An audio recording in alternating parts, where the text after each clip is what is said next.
तो आज की जर्नी बहुत ही खास है क्योंकि एक लेक है जिसका नाम चिलिका है। शायद सबने अपनी ज्योग्राफी के बुक में कहीं ना कहीं पढ़ी होगी इसके बारे में।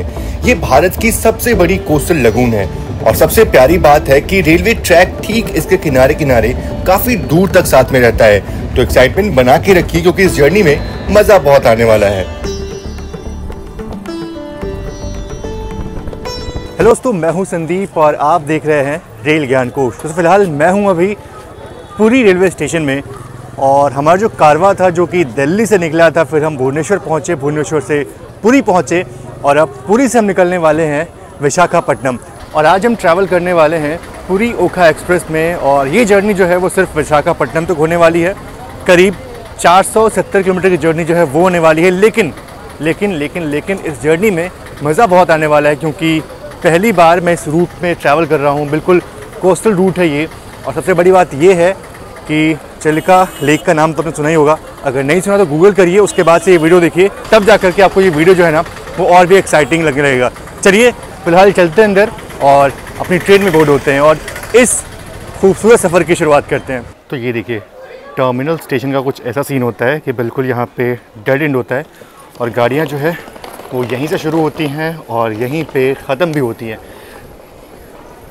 और सामने की तरफ देखो तो कुछ ट्रेनें जो हैं वो लगी पड़ी हैं पहले से ही और हमारी ट्रेन जो है वो सामने, ये रही हमारी ट्रेन, ये वाली हमारी ट्रेन भी वहाँ पे पहले से ही लगी हुई है क्योंकि यहीं से ट्रेन स्टार्ट होती है।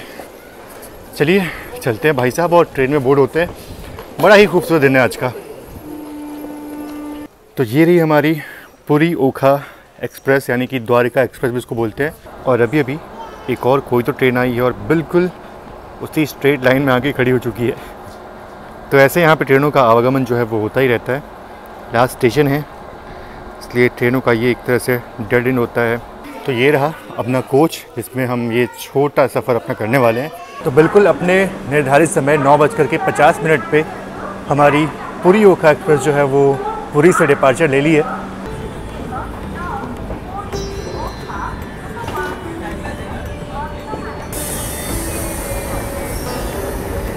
और इन डीजल लोकोमोटिव्स को देख करके ऐसा लगता है जैसे अब इनका काम बस यही रह गया है, ट्रेन के डब्बों को यार्ड और प्लेटफॉर्म पे लाने का।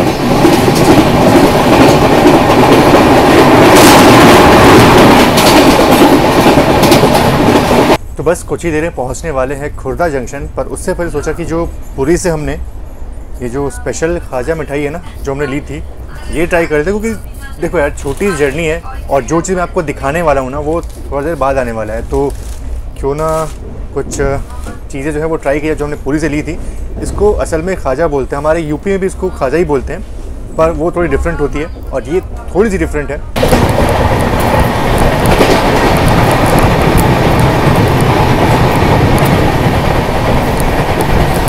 मैंने एक चीज़ देखी है कि कभी कभी जिन गाड़ियों से मुझे बहुत उम्मीद होती है कि इनमें खाना पीना बहुत ही बढ़िया मिलने वाला है, वो गाड़ियाँ अक्सर में मतलब ख़राब होती हैं। मतलब उनमें खाना पीना बहुत ही वाहियात होता है। और इस ट्रेन का मुझे कुछ पता नहीं था कि कैसा क्या है सीन, लेकिन जो सबसे पहली चीज़ थी ना मुझे बहुत ही इम्प्रेसिव लगी। मतलब ये कि केटल में चाय जो पैंट्री से बन के आता है बिल्कुल गरम गरम वो सर्व हुआ। टेस्ट जो कि मैं ऑलरेडी कर चुका हूँ दया रिवर लेते लेते, इसका टेस्ट काफ़ी अच्छा है। मतलब नॉर्मली ट्रेन के अंदर आपको ऐसी चाय नहीं देखने को मिलती है। और ये जो आप नई लाइन बनते हुए देख रहे हैं ना, ये शायद से बाईपास लाइन जो है वो बन रही है। मतलब कि ट्रेनें जो हैं वो खुर्दा को बाईपास करके निकल सकती हैं इस तरफ। तो मेरे ख्याल से वही है। और उस तरफ जो आप लाइन देख रहे हैं, थोड़ा और जूम करते हैं, ये जो लाइन है ना, ये विशाखापट्टनम वाली लाइन है। और अभी हमारी ट्रेन जो है वो रिवर्स डायरेक्शन में चलने वाली है और वापस से हम इस लाइन पे आने वाले हैं। एक बात तो कहनी पड़ेगी, आज का मौसम बहुत ही सूदिंग है और ऐसे मौसम में ट्रेन सफ़र का एक अलग ही मज़ा होता है।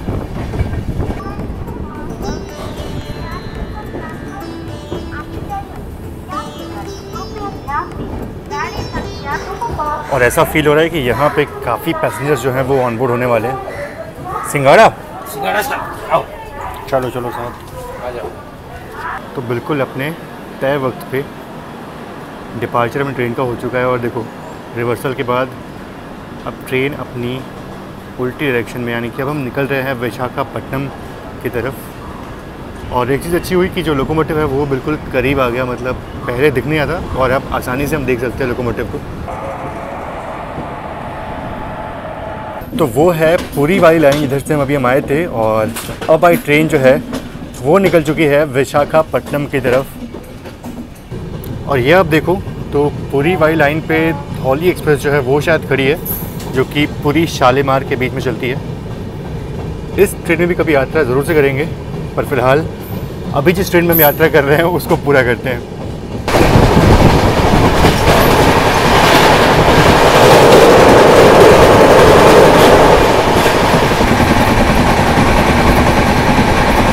तो बस कुछ ही देर में पहुंचने वाले हैं बालू गांव, और उसके बाद से जिस चीज़ के लिए हम इस ट्रेन में जर्नी कर रहे हैं, इस रूट पे यात्रा कर रहे हैं, वो चीज़ आपको देखने को मिलने वाली है।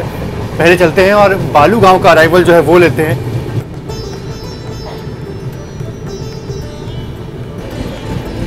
और आपको पता है मैं गेट पे क्यों खड़ा हूँ अभी? ट्रेन हमारी थोड़ी स्लो चल रही है और सामने से यशवंतपुर हावड़ा एक्सप्रेस जो है वो क्रॉस होने वाली है। यशवंतपुर हावड़ा जब बहुत देर तक नहीं आई तो मैं वापस सीट पे आ गया और ट्रेन की ये झालमुरी चखी जो बहुत ही लाजवाब थी। और बहुत ही जल्दी पहुंचने वाले हैं बालू गांव, और वहां से चिलिका जो है ना बिल्कुल पास में ही है। तो चिलिका के दर्शन बहुत जल्दी होने वाले हैं और पहली बार होगा जब मैं चिलिका के इतना करीब से जाने वाला हूँ।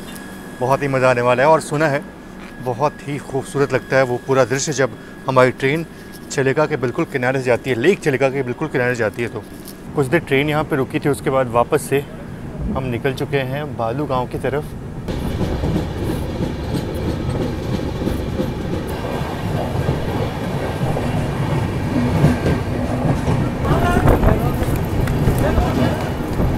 और वाकई में यहाँ पे काफ़ी जनता जो है ट्रेन में बोर्ड होने वाली है। ऑलमोस्ट लगता है कि हमारा कोच जो है ना वो यहीं पे फुल हो जाएगा। और देखिए कितनी सारी जनता जो है वो यहाँ से ऑन बोर्ड हो रही है। चलिए बात करें बालू गांव की, तो एक छोटा सा कस्बा है खोरगा डिस्ट्रिक्ट में, और यहाँ से चिलिका लेक जो है ना वो बहुत ही पास है। अगर आप मैं आपको मैप में दिखाना चाहूँ तो ये देखो, आप मैप में कुछ इतना पास है चिलिका लेक की। ये पता नहीं, कुछ तो है नई चीज़। ये तो बालूशाही लग रहा है। स्वीट है कुछ, बालू गांव की बालूशाही। हाँ कैसा है स्वाद? अच्छा यार, काफ़ी अच्छा है। जो बालूशाही होता है ना बिल्कुल ऐसा लग रहा है कि उसको चाशनी में डुबो करके छोड़ दिया गया है, इसलिए सॉफ्ट हो गया थोड़ा सा ये। और मैं बोल रहा हूँ अगर ये गर्म होता ना तो वाकई में और भी अच्छा लगता।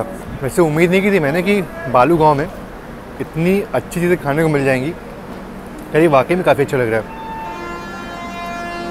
चलिए अपना डिपार्चर का टाइम जो है वो हो चुका है, चले भैया। ये देखो बिल्कुल ऐसा लग रहा है ना कि उड़ीसा के जितने भी फेमस चीज़ें हैं उनकी पेंटिंग यहाँ बनी हुई है, और साथ ही साथ मैसेज जो है वो भी दिया गया है यहाँ पे। वाकई यार ये चीज़ काफ़ी अच्छी लगती है मुझे। I am proud to be an Indian. बिल्कुल हम सबको गर्व है भारतीय होने पे।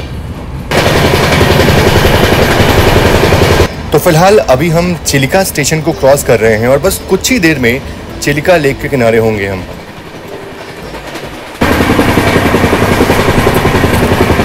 और ऑलमोस्ट शुरुआत हो चुकी है लेक की, और दूर दूर तक बस पानी ही पानी दिख रहा है, मानो झील ना बल्कि समंदर हो कोई।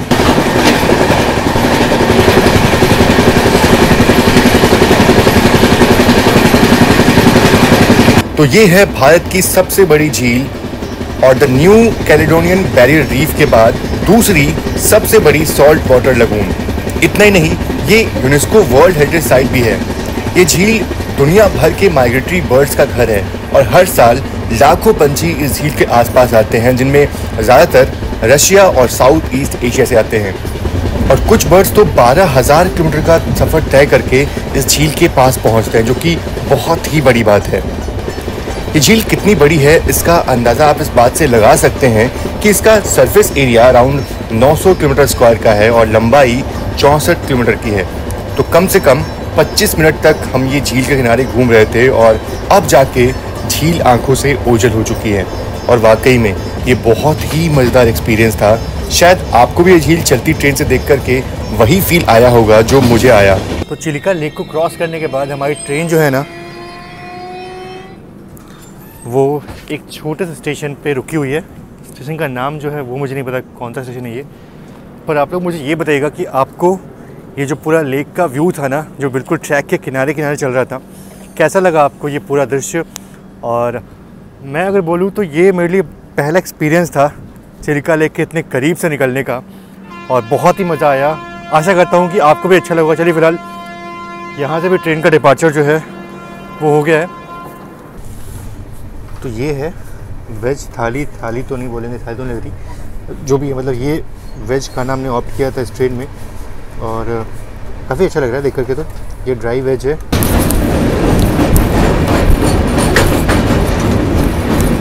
और अभी चिलिका लेक से निकलते ही ऋषिकुल्य रिवर को क्रॉस करते हैं, और दूसरी तरफ कोई तो ट्रेन ब्रिज पे जा रही है जिसका नाम मैं नहीं पढ़ पाया।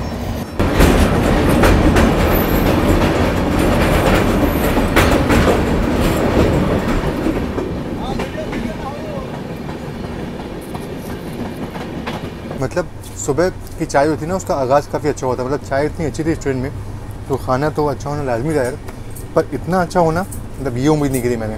बहुत ही बढ़िया। और अभी जिस स्टेशन पे हम पहुंच रहे हैं वो है ब्रह्मपुर, या फिर आप उसको ब्रह्मपुर भी बोल सकते हैं।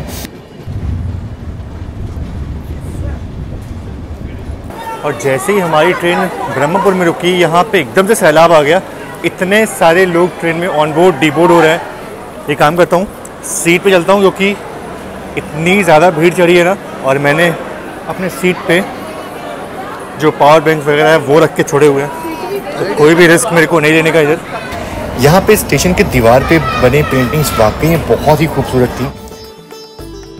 वैसे शहर का नाम ब्रह्मपुर भगवान ब्रह्मवेश्वरा के नाम पे रखा गया है। तो डिपार्चर तो हो गया अपना, और हाँ, एक बात तो बताना ही भूल गया कि ब्रह्मपुर को सिल्क सिटी के नाम से भी जाना जाता है, क्योंकि यहाँ सिल्क की साड़ी और हैंडलूम क्लोथ का बहुत काम होता है। चलिए थोड़ा बाहर चलते हैं, क्योंकि अंदर कुछ ज़्यादा ही भीड़ हो गई है, और हमने सोचा था कि थर्ड एसी में पूरा खाली जाएगा ट्रेन, पर खाली तो नहीं गया। ट्रेन ऑलमोस्ट फुल हो चुकी है। चलते हैं बाहर, और पलासा स्टेशन जो है वो आने वाला है, उसका अराइवल जो है वो लेते हैं।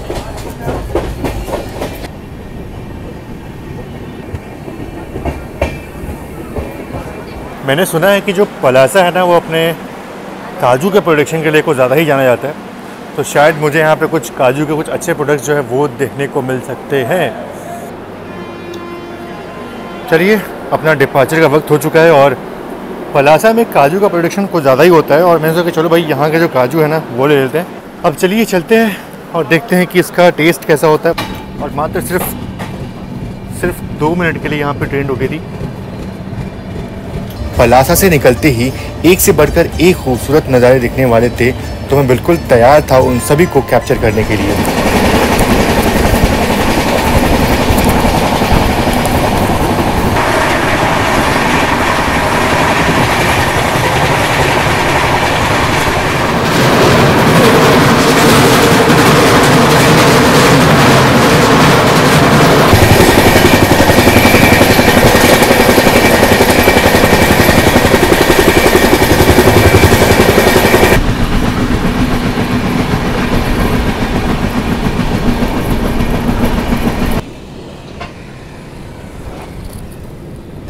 और हमारी ट्रेन विजयनगरम पहुंचने वाली थी, और शायद ये जगह ना स्वामी टेम्पल है। अगर मैं गलत हूं तो ज़रूर से आप मुझे करेक्ट करिएगा।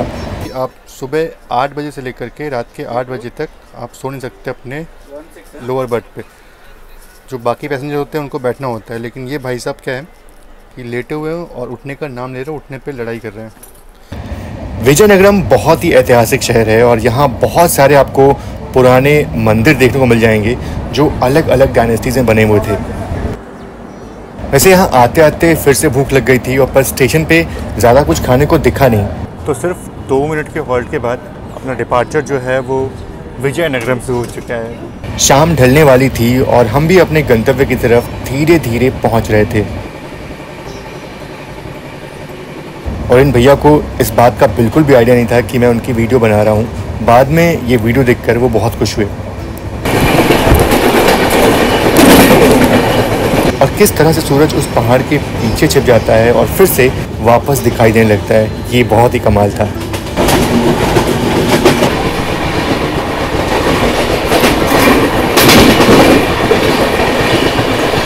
गोदावरी एक्सप्रेस फाइनली विशाखापट्टनम पहुंचने ही वाले हैं और इतने सारे इलेक्ट्रिक लोकोमोटिव्स को देख करके ये समझ में आ गया कि विशाखापट्टनम बहुत ही बड़ा लोको शेड है और इतने सारे लोकोमोटिव्स थे जिनको गिनना बहुत ही मुश्किल था।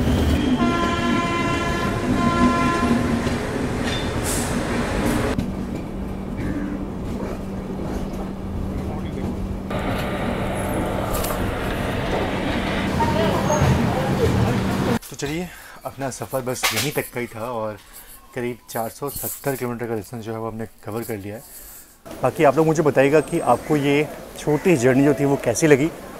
और अगर आप मुझे इंस्टाग्राम फॉलो नहीं करते ना, मुझे वहाँ फॉलो कर लीजिए क्योंकि बहुत सारी जर्नीज़ आने वाली हैं और इंस्टा पे मैं अपने आने वाली जर्नी से छोटी मोटी अपडेट्स होती है ना वो मैं शेयर करता हूँ। चलिए, इस जर्नी में इतना ही। बाकी मिलते हैं आपसे एक नई जर्नी में। तब तक के लिए जय Hind and God bless you all.